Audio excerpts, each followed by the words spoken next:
خانہ کعبہ کے قریب چھپا ہزاروں سال پرانا سانپ باہر نکل آیا. لوگوں کی دوڑیں لگ گئیں. استغفر اللہ. السلام علیکم ناظرین. ہزاروں سال پرانا سانپ اچانک مکہ مکرمہ میں وارد، جسے دیکھنے کے بعد لوگ غش کھا کر گر گئے. اس قدر لمبا سانپ تھا کہ اگر وہ پھن پھیلا کر کھڑا ہوتا تو ایک انسانی قد سے بھی دگنا بڑا تھا. دیکھنے والوں کے تو ہوش ہی اڑ گئے. حیرت کی بات تو یہ تھی کہ سانپ نے کسی بھی انسان کو کوئی تکلیف نہ پہنچائی، مگر جس چیز کی گواہی دی وہ سن کر وہاں موجود کچھ لوگوں کے ماتھے پر بل ضرور پڑ گئے. یہ سارا حقیقت پر مبنی سچا واقعہ ہم آپ کو آج کی اس ویڈیو میں سنائیں گے. اگر آپ چینل پر نئے ہیں تو چینل کو سبسکرائب کر کے بیل آئیکن پر کلک کیجئے تاکہ نئی سبق آموز ویڈیوز سے متعلق آگاہ ہو سکیں. جی تو دوستو، مکہ مکرمہ میں جب یہ واقعہ پیش آیا تو وہاں پر کئی زائرین موجود تھے جو خانہ کعبہ کی زیارت کے لیے جا رہے تھے. خانہ کعبہ کی حدود سے باہر ایک عمارت موجود تھی جو کافی بوسیدہ ہو چکی تھی. گزشتہ ماہ ہونے والی بارشوں نے اسے خاصا متاثر کیا تھا اور کل رات نئے سرے سے تعمیر کی خاطر عمارت کو گرا دیا گیا.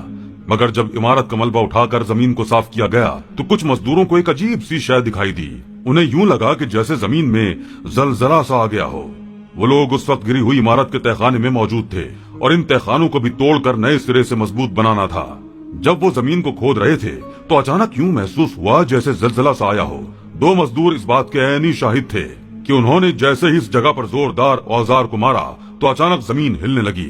انہیں یوں لگا جیسے ان کے پیروں کے نیچے کوئی چیز چل کر گئی ہو. وہ ہڑبڑا کر دیکھنے لگے. فوراً دوسرے مزدوروں سے پوچھنے لگے کہ کیا تم لوگوں کو بھی زلزلہ محسوس ہوا؟ تو وہ نفی میں سر ہلانے لگے، کیونکہ زلزلہ نہیں آیا تھا بلکہ وہ جہاں کھڑے تھے وہیں سے زمین ہلی تھی. انہوں نے اس بات کو نظر انداز کر کے ایک بار پھر زمین کو کھودنا شروع کر دیا. جو ہی اوزاروں کی مدد سے زمین کو تھوڑا کھودا تو ان کی حیرت کا کوئی ٹھکانہ نہ رہا، کیونکہ انہیں زمین میں کسی چیز کے ہونے کا اندیشہ ہوا تھا. دونوں ہی مزدوروں کی آنکھوں میں چمک سی ابھری تھی. کہیں یہ کوئی خزانہ تو نہیں تھا؟ وہ ہاتھوں سے زمین کو کھودنا شروع ہو گئے. جو ہی تھوڑی مٹی ہٹائی تو وہ پلکیں جھپکنا بھی بھول چکے تھے، کیونکہ انہیں وہاں پر ایک کپڑے میں لپٹی ہوئی بھاری چیز نظر آئی تھی. دونوں نے جیسے ہی اس کپڑے کی جانب ہاتھ بڑھایا تو اچانک ایک بار پھر زمین سے زلزلہ آ گیا اور دیکھتے ہی دیکھتے ایک سیاہ سانپ زمین سے نمودار ہونے لگا. سانپ کا زمین سے نکلنا تھا کہ وہ لوگ چیخیں مارتے ہوئے وہاں سے ہٹنے لگے. سب سرپٹ دوڑتے ہوئے اپنی جان بچانے کی خاطر سیڑھیاں چڑھ کر باہر آنے لگے. وہ سانپ پھن پھیلائے اس گھڑے کے قریب بیٹھ گیا. اس کی آواز اس قدر ہیبت ناک تھی کہ دور دور تک اس کی آواز صاف سنائی دے رہی تھی. لوگ کانپتے ہوئے اس کو دیکھ رہے تھے جو نہ جانے کیسے وہاں پر ظاہر ہو گیا تھا. دونوں مزدور تو ڈر کے مارے بے ہوش ہو چکے تھے. انہیں تو اپنی جان بھی معجزاتی طور پر بچتی ہوئی محسوس ہو رہی تھی. خدا جانے اس پوٹلی میں کیا تھا جو یہ سانپ اس کی رکھوالی کر رہا تھا.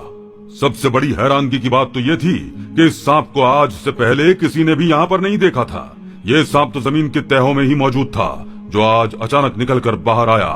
فوراً وہاں پر سیکیورٹی اہلکار پہنچ چکے تھے اور سانپوں کو پکڑنے کے ماہر لوگ بھی آ چکے تھے. مگر کوئی بھی یہ سمجھ نہیں پا رہا تھا کہ کیسے ان سانپوں کو وہاں سے ہٹایا جائے. اتنے بڑے سانپ تو آج تک سعودیہ میں دیکھے ہی نہیں گئے تھے. نہ جانے یہ کون سی نسل کا تھا جو یہاں پر موجود تھا. سانپ کتنی ہی دیر سب کو پھنکار کر دیکھتا رہا مگر پھر دھیرے دھیرے وہیں پر بیٹھ گیا. یہ بات تو طے تھی کہ وہ سانپ کسی کو بھی نقصان نہیں پہنچانے والا. جب وہ پرسکون ہو کر اس گڑھے کے قریب بیٹھ گیا تو فوراً وہ ٹیم اس تہخانے میں اتر گئی اور آس پاس کا جائزہ لینے لگی. وہ اس بات کا اندازہ لگا ہی چکے تھے کہ گڑھے میں ایک پوٹلی موجود ہے اور یقیناً اس پوٹلی میں کچھ تو خاص بات ہے جو یہ سانپ اس پوٹلی کی حفاظت کر رہا ہے. یہ بات تو سبھی جانتے تھے کہ سدھائے ہوئے سانپ خزانے کی حفاظت کیا کرتے ہیں. وہ جب تک اس کے اصل مالک کو پہچان نہ لیں کسی بھی غیر شخص کو وہاں تک نہیں پہنچنے دیتے. یہاں بھی کچھ ایسا ہی ہوا تھا. وہ ٹیم جیسے ہی سانپ کے قریب پہنچی تو اچانک وہ سانپ ایک بار پھر سر اٹھائے انہیں دیکھنے لگا. وہ سانپ ایک ہی وقت میں 3 افراد کو بآسانی نگل سکتا تھا مگر اس نے ابھی پھن پھیلایا تھا کہ وہ لوگ خوف کے مارے واپس آ گئے. انہوں نے یہ پلان بنایا کہ وہ زہر آلود دوا سانپ پر پھینکیں گے جس سے وہ مرے گا تو نہیں البتہ بے ہوش ضرور ہو جائے گا اور اس کے بعد وہ خزانے کو وہاں سے نکال لیں گے. مگر اس سانپ پر تو ان زہر آلود دواؤں کا بھی کوئی اثر نہ ہوا. وہ خانہ کعبہ کے قریب کسی بھی قسم کا شور اور بے ادبی نہیں کرنا چاہتے تھے. ابھی سوچ ہی رہے تھے کہ اس خزانے کو کیسے نکالا جائے اور سانپ سے چھٹکارا کیسے پایا جائے کہ اچانک وہاں پر ایک شخص آیا جس کا تعلق ایران سے تھا. وہ چلتا ہوا وہاں آیا اور آس پاس نشاندہی کرنے لگا. جب اس نے لوگوں کی بھیڑ اکٹھی دیکھی تو ان سے سوال کرنے لگا کہ یہاں پر ہوا کیا ہے.